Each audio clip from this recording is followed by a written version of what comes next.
दोस्तों, ऐसा कहते हैं किताबें ज्ञान देती हैं, लेकिन कुछ किताबें ऐसी भी होती हैं जो सिर्फ ज्ञान नहीं, जहर भी देती हैं। जहर जो नस्लों में फैलता है, जहर जो आत्मा को जला देता है। आज मैं तुम्हें एक ऐसी ही किताब की कहानी सुनाने आया हूं, मनुस्मृति। एक किताब जिसने इंसान को इंसान से अलग किया। एक किताब जिसने जन्म के आधार पर इंसान की औकात तय की। एक किताब जिसने इंसानियत के चेहरे पर स्याह कालिक पोती। कहानी शुरू होती है सदियों पहले, जब एक आदमी मनु खुद को धर्म का झाता समझ बैठा। उसने लिखा एक किताब जिसमें तय किया गया कि कौन श्रेष्ठ है, कौन अधम, किसे पूजा जाएगा और किसे छुआ भी नहीं जाएगा। उसने समाज को काटा, बांटा, ब्राह्मण, क्षत्रिय, वैश्य और शूद्र। और ये विभाजन किस आधार पर? कर्म के आधार पर नहीं, जन्म के आधार पर। अगर तुम शूद्र के घर जन्मे तो तुम इस किताब के हिसाब से अपवित्र हो। तुम्हें न ज्ञान मिलेगा, न सम्मान। तुम सिर्फ सेवा करोगे, सिर्फ झुकोगे, क्योंकि मनु ने लिखा है कि शूद्र का धर्म है दूसरों की सेवा। और फिर आती है औरतों की बारी। मनुस्मृति में कन्या की तुलना पशु से की गई है। हाँ, पशु से।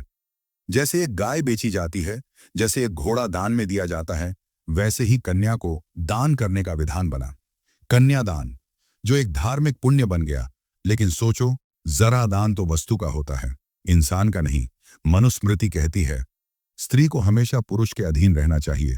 बचपन में पिता के अधीन, युवावस्था में पति के अधीन और वृद्धावस्था में बेटे के अधीन। क्यों? क्योंकि उनके अनुसार स्त्री की बुद्धि अविश्वसनीय है, उसका निर्णय गलत होता है, उसका वजूद एक परछाई है पुरुष के पीछे चलती हुई। क्या तुम्हें लगता है कि ये सब पुरानी बातें हैं, कि अब ऐसा नहीं होता? तो सुनो, आज भी एक दलित बच्चा मंदिर में जाता है तो उसके पीछे पवित्रता के नाम पर जमीन धोई जाती है। आज भी औरतों को निर्णय लेने से पहले 100 बार सोचना पड़ता है, क्योंकि कहीं वो मर्यादा ना तोड़ दें। मनुस्मृति की इन्हीं घटिया और नीच बातों का आलोचना करते हुए डॉक्टर भीमराव अंबेडकर जी ने इसे जला दिया था।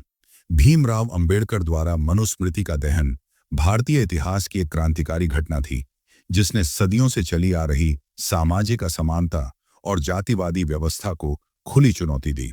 25 दिसंबर 1927 को महाड़, महाराष्ट्र में अंबेडकर ने अपने अनुयायियों के साथ मिलकर सार्वजनिक रूप से मनुस्मृति की प्रतियां जलाईं।